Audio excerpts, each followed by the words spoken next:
developer's office to visit site project and also to meet my clients. So, dali ra kayong transition, naabot ako sa office, walking na ko, kay dili man ta makaditso o naog tungod sa ilang office. So, need pa dyan ka mulakaw padung sa pedestrian lane o mulabang padung sa ilang office. And here I am.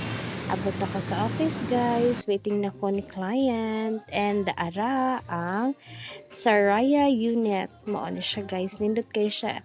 3 bedrooms ug tan-awa ang iyahang mga view, guys. Lamian kay siya view. O, dili jud ka kamahayan.